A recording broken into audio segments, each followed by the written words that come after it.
Hello guys, ModelRR3102 back in the layout. I want to make a quick layout update. Make this nice and easy. So on the left, just got this back from Bradley DCC not too long ago. It is a Athearn, Intermountain SD40-2W in the CN first run back in 2011, number 5255.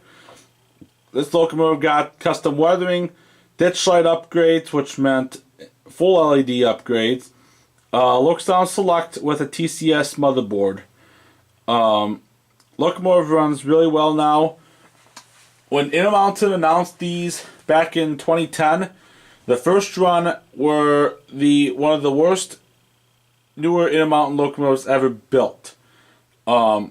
This locomotive weighed 366 grams, or somewhere around 13 ounces, without the upgrades, which is considerably light. And out of all my locomotives I own, straight out of the factory, this is the lightest locomotive I had. And since I took it in the Bradley DCC, it gained an extra 2.5 ounces or 75 grams of weight. So it's definitely a better puller now than it was a couple months ago. So kudos to Bradley DCC on doing a great work on that. Don't know if I told you guys earlier, but in my other videos, but I did pick up a third Scale Trains Tier 4 Giro. This one from my local hobby shop, Engine House Services, out of Green Bay, Wisconsin. BNSF version with factory look sound version 4. One of the things I did not have on this locomotive when I first got it, didn't have this detail part, which is the E-bell.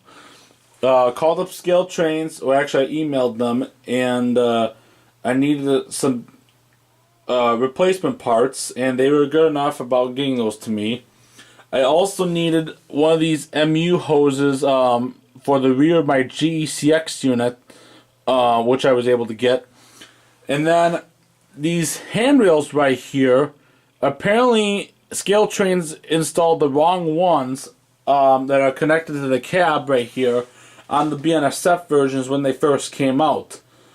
So they looked more like the ones that you'd see on like the NS and CSX units instead. Something like let me see here. I have what they looked like. So they looked like this, and I knew it's a really bad look, but you know, deal with it. Yeah, so they looked like that instead of that. And so Scale Trains was really good about getting those to me, so kudos to them.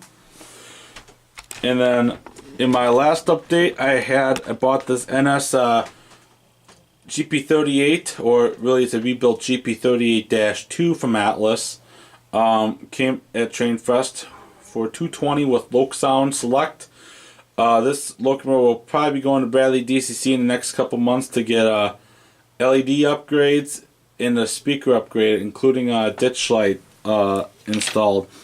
Today at Engine House, I picked up this Intermountain 4650 cubic foot hopper in Montana Rail Link. Hopefully this is a realistic looking car because it looks sick in HO. Also, just recently I picked up my pre-order from Engine House. This Atlas Wisconsin Central GP40, number 3017. This is also equipped with Loc Sound Select. Was able to get Kadees installed along as well as my GP38.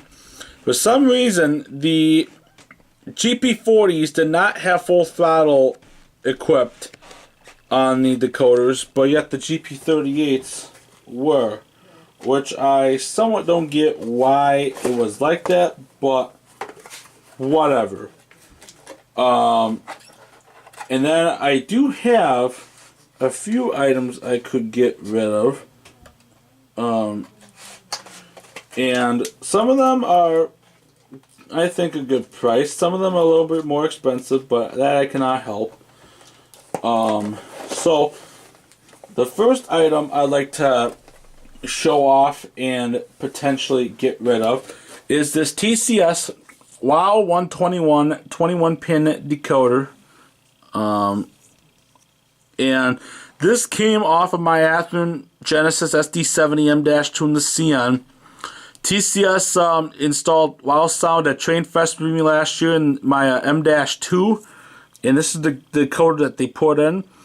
However, I do not like how WOW Sound performs, so I just stuck in a Loc Sound decoder in that unit right now. And that unit I gotta get upgraded with LEDs and whatnot. So, yeah, this decoder I am willing to get rid of for $65 or less. Make me an offer. I have a lifelike Proto 2000 chassis. Came from a GP18 locomotive, and this would be a perfect chassis for locomotives with the shells for a GP7, 9, or 18 for the lifelike Proto units. And these have Kadees installed. I'd be willing to let this go for about $30 or best offer. Also, I have a another TCS WOW Sound decoder that I'm still trying to sell. This one is brand new, never been opened from the package, never been used. 9-pin decoder, WOW 101, includes these prime movers. It also has a KA2 Keep Alive pre-installed on this WOW Sound decoder, which is why it is a little bit more expensive. I paid $105 for it. I'd be willing to let this go for $95. It is a brand new decoder, never been used, never been opened. Like I said, $95 for this decoder I would like, or best offer. I also have some more items. Here's a frame of a Bachmann GP40 that I used to have, Santa Fe.